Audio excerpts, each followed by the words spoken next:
Assalamualaikum warahmatullahi wabarakatuh. Perkenalkan, nama saya Nanda Puput Rahmawati dengan NIM 210009012. Di sini saya akan mempresentasikan modul ajar yang ditujukan untuk memenuhi ujian akhir semester mata kuliah kewarganegaraan global. Di modul ajar kali ini terdapat komponen utama ada 3.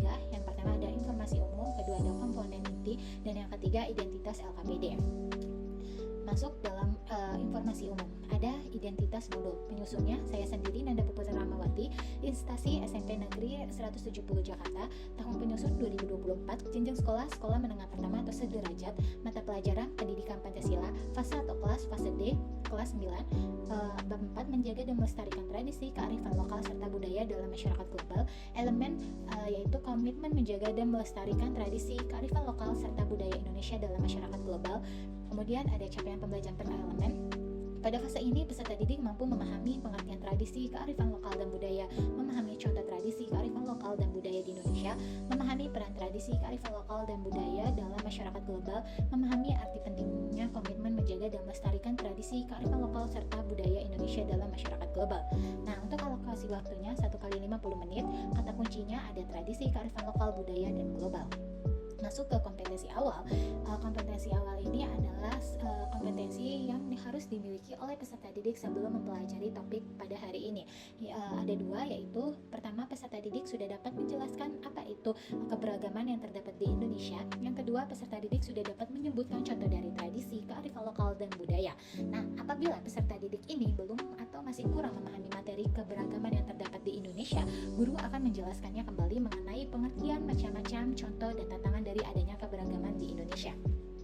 Kemudian ada profil belajar Pancasila, saya mengambil 3. Yang pertama ada bernalar kritis, kedua ada kebinekaan global, dan yang ketiga gotong royong. Sarana dan prasarana, yang pertama media pembelajaran yaitu PowerPoint, yang kedua ada alat pembelajaran, ada spidol, papan tulis, lembar kerja peserta didik, laptop, smartphone, proyektor, dan alat tulis. Sumber belajar, ini ada pendidikan Pancasila kelas 9. Yang keempat ada prasarana yaitu ruang kelas. Nah, untuk target peserta didiknya saya mengkategorikan 3. Yang pertama ada peserta didik dengan pencapaian tinggi, yaitu peserta didik yang mampu mencerna dan memahami dengan cepat serta mencapai keterampilan bernalar kritis arah tinggi atau HOTS dan memiliki kemampuan berkomunikasi interkultural dalam berinteraksi antar sesama teman kelompok. Yang kedua, peserta didik reguler atau tipikal, yaitu peserta didik yang tidak mengalami kesulitan dalam mencerna dan memahami materi ajar. Dan yang ketiga, peserta didik dengan pemahaman yang masih rendah, yaitu peserta didik yang mengalami kesulitan dalam mencerna dan memahami materi ajar. Nah, di sini saya sudah mengkategorikan untuk interval kelasnya yang dimana 60-70 berarti dia masuk ke peserta didik masih rendah, 71-80 berarti peserta didik rata-rata, 81-90 peserta didik dengan pencapaian tinggi.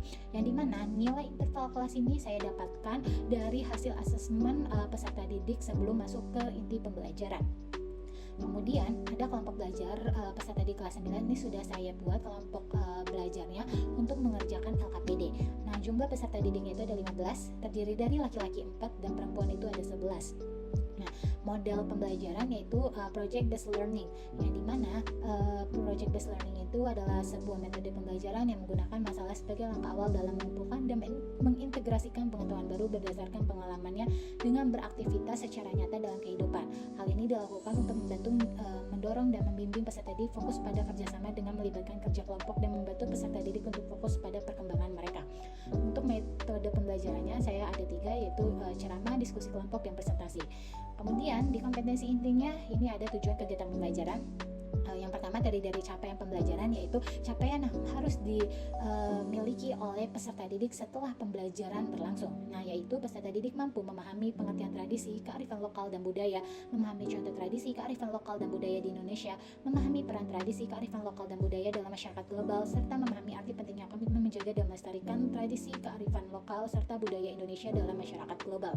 Nah, adapun tujuan pembelajaran ini harus diberitahukan kepada peserta didik agar peserta didik mempunyai arah atau mempunyai gambaran pembelajaran pada hari ini itu akan ngapain saja. Nah, jadi tujuan pembelajaran itu adalah setelah mendengarkan materi dari guru tentang bagaimana cara kita sebagai warga negara Indonesia untuk dapat berkomitmen untuk menjaga dan melestarikan tradisi, kearifan lokal, serta budaya Indonesia dalam masyarakat global, lalu peserta didik mampu memahami dan menganalisis tantangan global dan strategi mempertahankan tradisi, kearifan lokal dan budaya, dan menciptakan produk berkaitan dengan keberagaman global dalam bentuk diskusi kelompok. Kemudian ada indikator pencapaian kompetensi, itu ada 3. Bisa dilihat dari aspek kognitifnya, yaitu dengan mendengarkan dan mengamati materi dari guru tentang komitmen menjaga dan melestarikan tradisi, kearifan lokal, serta budaya Indonesia dalam masyarakat global.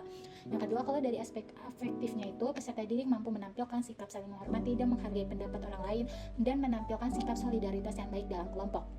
Nah, di aspek psikomotoriknya ini, peserta didik mampu menciptakan produk dari salah satu kekayaan Indonesia melalui lembaga kerja peserta didik yang sesuai dengan baik dan benar.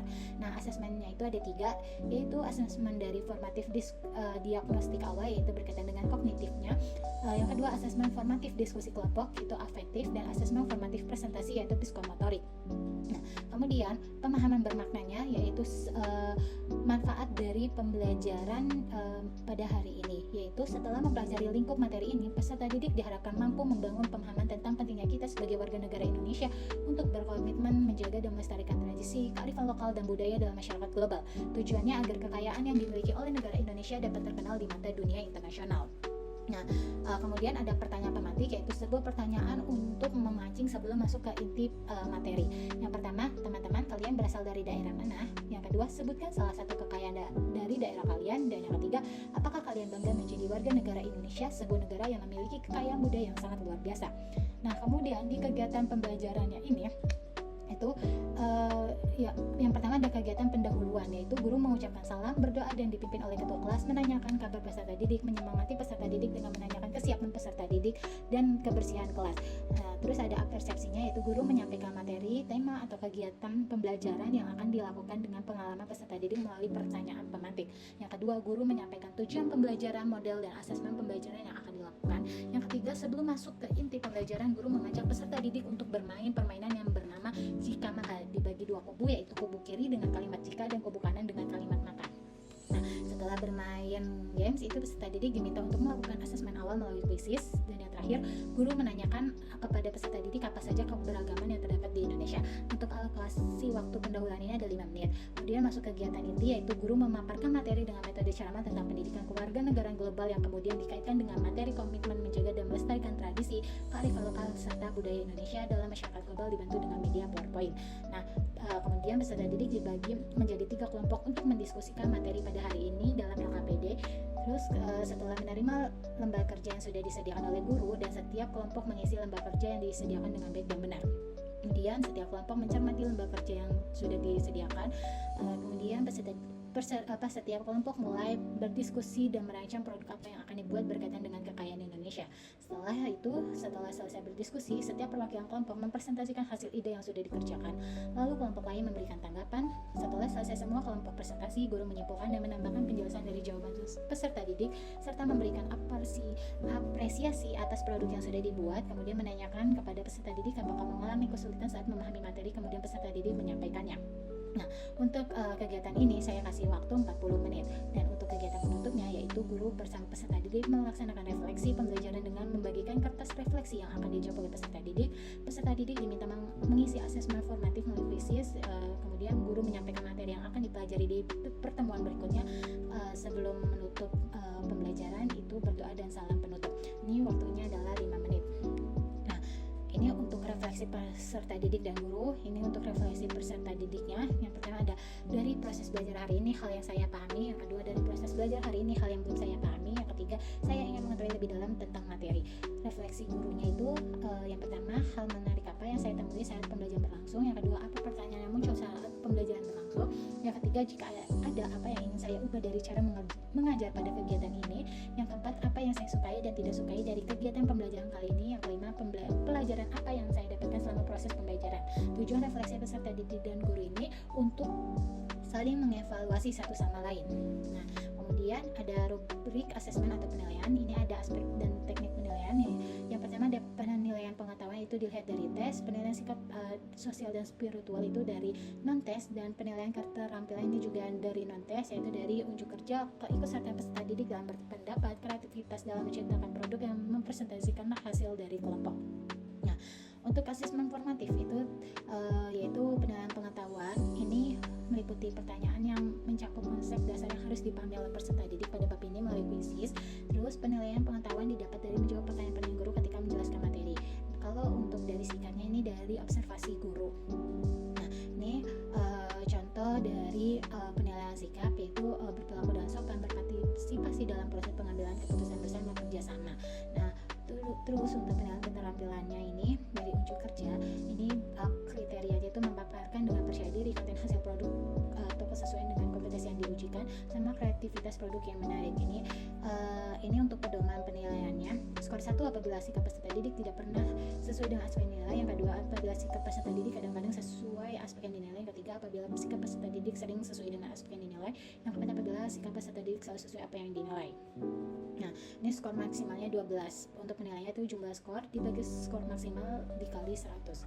Kemudian ada kegiatan pengayaan dan remedial. Untuk pengayaannya itu kegiatan pembelajaran pengayaan diberikan kepada peserta didik yang menurut guru telah mencapai capaian pembelajaran. Bentuk pengayaan yang dapat diberikan oleh guru adalah: 1. Memberikan sumber bacaan lanjutan yang sesuai dengan topik untuk dipelajari oleh peserta didik, kemudian disampaikan oleh peserta didik yang bersangkutan pada sesi pertemuan berikutnya. Yang kedua, membantu peserta didik lain yang belum mencapai capaian pembelajaran sehingga sesama peserta didik dapat saling membantu untuk mencapai capaian pembelajaran. Yang kedua, ada remedial. Kegiatan remedial ini diberikan kepada peserta didik yang belum mencapai capaian pembelajaran. Remedial ini dilakukan untuk membantu peserta didik dalam mencapai capaian pembelajaran. Hal yang dapat dilakukan oleh guru untuk kegiatan remedial ini: yang pertama, guru meminta peserta didik untuk menganalisis makna yang terdapat dalam video berikut.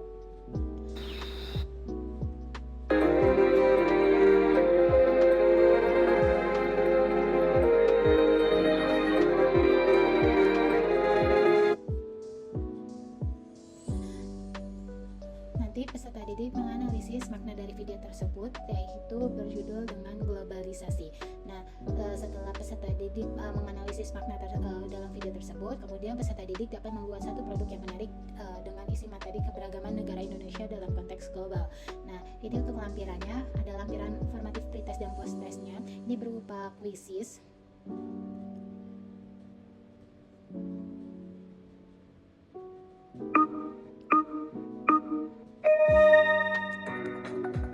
Ini pertanyaan-pertanyaan yang sudah saya buat untuk pretest dan post-test peserta didik. Kemudian ada media pembelajarannya, ada dari video YouTube dan juga PowerPoint. Nah, di video YouTube ini sama kayak tadi pas buat remedial. Nah, terus untuk PowerPoint-nya itu, sebelum saya menjelaskan apa itu komitmen menjaga budaya dan kearifan lokal, tradisi budaya dalam masyarakat global, saya akan menjelaskan dulu apa itu pendidikan global. Nah, ini nanti saya akan menjelaskan tentang pendidikan global, pendidikan berwawasan global, dan juga urgensi pendidikan global itu apa. Kemudian ada bahan bacaan guru. Ini yang untuk guru, ada buku cetak digital Pendidikan Pancasila kelas 9. Itu saya mengambil dari CB. Ini bisa dibaca secara online tanpa diunduh. Kemudian ada dari jurnal-jurnal yang berkaitan dengan materi tradisi, budaya, kearifan lokal, masyarakat global. Ini dari jurnal, ini jurnal pertama tentang tantangan dalam menjaga identitas budaya Baduy luar dan Baduy dalam pada era perubahan. Kemudian ada dari jurnal, yaitu aktualisasi proyek penguatan profil belajar Pancasila dalam membangun wawasan kebinekaan global. Yang ketiga ada jurnal, yaitu membangun identitas lokal dalam era globalisasi untuk melestarikan budaya dan tradisi yang terancam punah. Dari jurnal-jurnal tersebut diharapkan bisa menambah dan menguatkan pengetahuan guru tentang masyarakat global ini. Nah, yang ketiga ada sumber referensi bacaan lainnya yang konkret dan aktual terkait materi yang akan diajarkan kepada peserta didik. Untuk bahan bacaan peserta didik sama peserta didik membaca buku cetak digital Pendidikan Pancasila kelas 9. Yang kedua, membaca buku referensi yang dianjurkan oleh guru. Yang ketiga, melihat video-video dari sosial media, salah satunya TikTok, terkait menjaga komitmen dan melestarikan tradisi, budaya, dan kearifan lokal dalam masyarakat global. Ini untuk daftar pustakanya, dan ini untuk lampirannya. Ini ada pertama ada LKPD. Di sini ada berisikan tentang sekolah, mata pelajaran, elemen, koles atau fase alokasi waktu sama topik. Nah, petunjuk pengerjaannya, terus ini ada nama kelompok, ada anggota kelompok, terus di sini ada soalnya, yaitu dari hasil pemaparan tentang komitmen menjaga dan melestarikan tradisi kearifan lokal serta budaya Indonesia dalam masyarakat global. Buatlah satu produk sebagai hasil pembelajaran pada hari ini. Produk dapat berupa poster atau mapping atau sebagainya sesuai dengan kreativitas setiap kelompok, atau materi yang diambil harus relevan dengan yang sudah dijelaskan oleh guru dan harus menarik. Nah, contoh dari poster, jika peserta didik mengambil poster, nah ini ada contohnya. Posternya harus dibuat kreatif dan menarik seperti ini. Bisa dilihat dari aplikasi Pinterest seperti ini. Nah, terus ini ada asesmen formatif kognitifnya. Ini ada indikatornya, itu mengidentifikasi pengertian tradisi kearifan lokal dan budaya, mengetahui contoh tradisi kearifan lokal dan budaya di Indonesia, mencari strategi komitmen untuk menjaga dan melestarikan tradisi kearifan lokal dan budaya dalam masyarakat global. Di situ memahami tantangan-tantangan menjadi masyarakat global. Apabila ini semua memenuhi atau setiap indikator ini dia menjawab dengan baik dan benar, itu akan mendapatkan nilai 20 per indikator. Jika semua dijawab dengan baik dan benar, itu akan mendapatkan nilai 100. Kemudian ada asesmen formatif sikap, ada observasi guru, itu dilihat dari berperilaku dengan sopan, berpartisipasi dalam proses pengambilan keputusan bersama, terus ada kerja sama.